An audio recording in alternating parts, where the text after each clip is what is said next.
પવિત્ર યાત્રાધામ અને શક્તિપીઠ અંબાજી ખાતે 12 થી 16 ફેબ્રુઆરી સુધી શ્રી 51 શક્તિપીઠ પરિક્રમા મહોત્સવનો શુભારંભ થયો છે, જેમાં ગુજરાત રાજ્ય માર્ગ વાહન વ્યવહાર નિગમ દ્વારા ગુજરાતની ધર્મપ્રેમી જનતા વિનામૂલ્યે આ મહોત્સવમાં ભાગ લઈ શકે એ માટે વિશેષ સેવા યજ્ઞના ભાગરૂપે રોજની 750 બસો 5 દિવસના મહોત્સવ માટે ફાળવવામાં આવી છે, જેમાં બનાસકાંઠા જિલ્લા માટે 375 બસો અને 375 બસો ઉત્તર ગુજરાતના સાબરકાંઠા, પાટણ, મહેસાણા, ગાંધીનગર, અરવલ્લી, અમદાવાદ જિલ્લાના જુદા જુદા તાલુકાઓ અને ગામડે મૂકવામાં આવી છે, જેના દ્વારા શ્રદ્ધાળુઓ માઈ ભક્તો આ 5 દિવસીય મહોત્સવનો લાભ લઈ શકે અને મા અંબાના દર્શન કરી ધન્યતા અનુભવ કરી શકે એવી સુંદર વ્યવસ્થા કરવામાં આવી છે।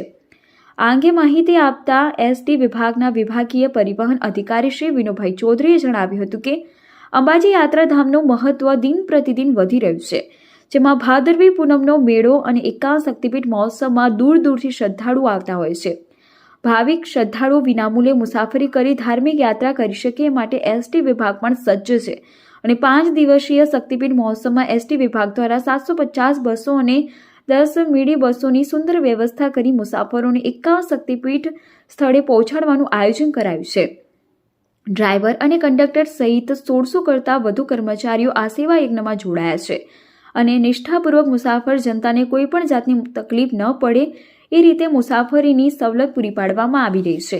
પ્રથમ દિવસે 45,000 વધુ મુસાફરોએ નિઃશુલ્ક મુસાફરીનો લાભ મેળવી શક્તિપીઠ મહોત્સવમાં ભાગ લીધો હતો।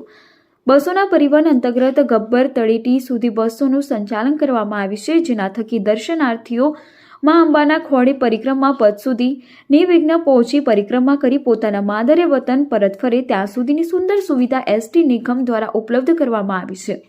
અંબાજી એસટી ડેપોના ડેપો મેનેજર શ્રી રઘુવીરસિંહ સહિતના અધિકારીશ્રીઓ અને કર્મચારીઓના સતત મોનિટરિંગ અને માઇક્રો પ્લાનિંગ હેઠળ કરાયેલ આયોજનમાં ડ્રાઈવર, કંડક્ટર, મિકેનિક અને વહીવટી સ્ટાફના 1600 કરતાં વધુ કર્મચારીઓ મા અંબાના સેવા યજ્ઞમાં જોડાયા છે।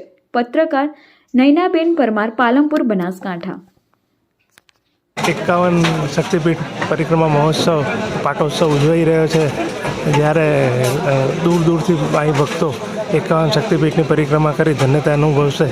એના જે પદયાત્રિકો આ પદયાત્રા કરી રહ્યા છે એમની સેવા માટે અમે 10 મંદિર ખાતે સંકુલ નંબર 8 ખાતે જય જલિયાણ સેવા કેમ્પ દ્વારા અલ્પાર સેવાની શરૂઆત કરી છે। વહીવટીતંત્ર અને સરકાર દ્વારા બી વિવિધ સેવાઓ આપવામાં છે અને આજે જય જલિયાણ સેવા કેમ્પ દ્વારા પણ પદયાત્રિકોની સેવા કરવામાં આવે છે અને પદયાત્રિકો આ સેવાનો લાભ લઈ અને પરિક્રમા પૂર્ણ કરે છે। જય અંબે। બેન શ્રી આપણા સાથે જોડાયા છે, તો એમના સાથે મા અંબાના આશીર્વાદ લઈશું અને એમને પૂછીશું કે મા અંબાના ધામમાં કેવું ચાલી રહ્યું છે। બેન શ્રી, ગઈકાલે એટલે કે 12 તારીખથી 2024નો શ્રી 51 શક્તિપીઠ પરિક્રમા મહોત્સવ છે તેનો શુભારંભ થયો। ખૂબ જ પૂરજોશમાં અને ધાર્મિક માહોલ આખા અંબાજીમાં પ્રસરાઈ ગયો છે। 5 દિવસનો જે કાર્યક્રમ હતો તે અનુસાર ગઈકાલે પાલખી યાત્રાની સાથે સાથે શંખ યાત્રાનું આયોજન કરવામાં આવ્યું હતું, જેનો અંત ખૂબ જ સફળતાપૂર્વક થયો। દિવસ દરમિયાન ગઈકાલે અરાઉન્ડ 2,10,000 લોકોએ પરિક્રમા પથનો ભાગ લીધો હતો। અમારી જે નિઃશુલ્ક ભોજનની વ્યવસ્થાઓ છે તેમાં પણ ખૂબ સારો પ્રતિસાદ મળી રહ્યો હતો। ગઈકાલે જે 750થી પણ વધારે બસોનું મોબિલાઇઝેશન 5 જિલ્લાઓમાંથી કરવામાં આવ્યું હતું તે પણ કોઈ પણ પ્રકારના વિઘ્ન વગર થઈ ગયું હતું, જે માટે એસટી વિભાગને ખૂબ મોટી પ્રશંસાને પાત્ર છે। તે જ રીતે આજે પણ આટલી જ સંખ્યામાં બસોનું મોબિલાઇઝેશન થઈ રહ્યું છે, જેમાં યાત્રિકો નિઃશુલ્કપણે અહીંયા પધારી રહ્યા છે। આજે અંબાજી મંદિરની જે પાદુકા છે મા અંબાની, તેને જય બોલે શ્રી ભાદરવી પૂનમિયા સંઘ દ્વારા તેને તેઓના મસ્તક ઉપર લઈને તેના દ્વારા પરિક્રમા કરવામાં આવી રહી છે અને તેની સાથે સાથે પાલખી યાત્રાનું પણ આયોજન ગુજરાત પવિત્ર યાત્રાધામ વિકાસ બોર્ડ દ્વારા કરવામાં આવ્યું છે, જેમાં 51 પાદુકાઓને મૂકીને એ લોકો પરિક્રમા કરવાના છે અને દરેક મંદિરમાં એ લોકો જે પાદુકા છે તેને ધરાવવાના છે। તો આપના માધ્યમથી તમામ યાત્રિકોને અમે અનુરોધ કરીએ છીએ કે આ પાવન અવસરનો લાભ ઉઠાવો અને સરકારશ્રી જે નિઃશુલ્ક બસ સેવા આપને આપી રહી છે, આપ 51 શક્તિપીઠના મંદિરોના દર્શન કરવાનો તેનો લાભ લઈને અહીં આવી આપ દર્શન કરો। આના માટે અમે કંટ્રોલ પોઈન્ટના નંબર્સ બી શેર કરી દીધા છે મીડિયા સાથે। કોઈ પણ અણબનાવ બને તો આપ લોકો ત્યાંથી અમને જાણ પણ કરી શકો છો। ખૂબ ખૂબ ધન્યવાદ સિદ્ધિ વર્મા બેન સાહેબનો, ટ્રસ્ટી અંબાજી। જિલ્લા કલેક્ટર શ્રી વરુણ મલ્હોત્રા સાહેબ સાથે આપણે મુલાકાત કરીશું અને સાહેબ માતાજીના આશીર્વાદ આપશે, અમને માતાજીના આશીર્વાદ લેશે. આજે 12 થી 16 તારીખ દરમિયાન જે અંબાજી ખાતે ગબ્બરની ચારે ફરતે પરિક્રમાનો મહોત્સવ એક આયોજન કરવામાં આવ્યો છે. આજે એનો બીજો દિવસ છે. કાલના દિવસમાં 2 લાખથી વધુ લોકોએ આ મેળાની મુલાકાત અને પરિક્રમા માતાજીની કરી હતી અને આજે પણ ખૂબ મોટી સંખ્યામાં લોકો અહીંયા અંબાજી આવી રહ્યા છે.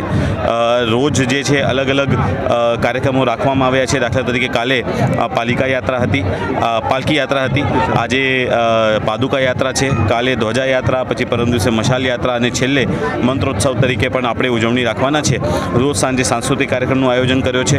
એટલે અને આજુબાજુના તમામ જિલ્લાઓ અને ગામડાઓમાંથી ખૂબ સારો રિસ્પોન્સ મળી રહ્યો છે. તો હું આપના થકી પણ બાકી બધાને અપીલ કરીશ કે આ સમય દરમિયાન આવીને અહીંયા એક જે અનુભવ છે એનું લાભ લે. ખૂબ ખૂબ ધન્યવાદ સાહેબશ્રીનો અને માતાજી સાહેબને ખૂબ દીર્ઘાયુ આલે અને મા અંબા એમના ઉપર સદાય આશીર્વાદ સાહેબ. બોલો અંબે મા તકી જય. જે પવિત્ર યાત્રાધામો માં આદ્યાશક્તિના ધામો 51 શક્તિપીઠની જ્યારે આજે પરિક્રમા ચાલુ થાય છે તો એ ટાઈમે આજે સાહેબ આપ શું સંદેશો આપવા માંગો છો શ્રદ્ધાળુઓને? મા અંબાના ધામમાં 51 શક્તિપીઠ યાત્રા ખરેખર એક અનેરો લાવો છે. દરેક અંબે ભક્તોએ ખરેખર આ લાવો લેવો જોઈએ. આખા વિશ્વના 51 શક્તિપીઠનું અહીં એક જ જગ્યાએ દર્શન થશે અને મા અંબાના સાનિધ્યમાં આજે ધન્યતા અનુભવીએ છીએ. જય અંબે. ખૂબ ખૂબ ધન્યવાદ સાહેબશ્રીનો. આપણી સાથે એક જે માતાના પાદુકા લઈને આવેલા છે તે દર્શક મિત્ર જોડાયેલા છે, એમની સાથે પણ આપણે વાત કરીશું. મા અંબાની ધન્યતા અનુભવીને અમે ઘણો આનંદ થાય છે. અમે છેલ્લા 40 વર્ષથી સંઘ લઈને આવીએ છીએ ઊંઝાથી, પણ બહુ જ મજા આવે છે માતાજીની. ખૂબ ખૂબ ધન્યવાદ.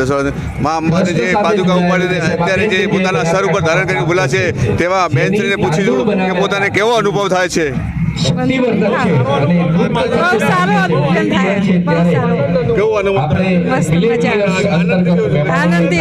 ખૂબ ધન્યવાદ. જે બીજા દર્શકો જોડાયેલા છે આપણી સાથે એમના સાથે થોડી વાર્તાલાપ કરીશું. બસ માતાના નામથી તો બહુ આનંદ અનુભવીએ છીએ. 51 શક્તિપીઠની યાત્રા 2 વર્ષથી તો અમે જાતે કરીએ છીએ પાદુકા. સૌને જય અંબે.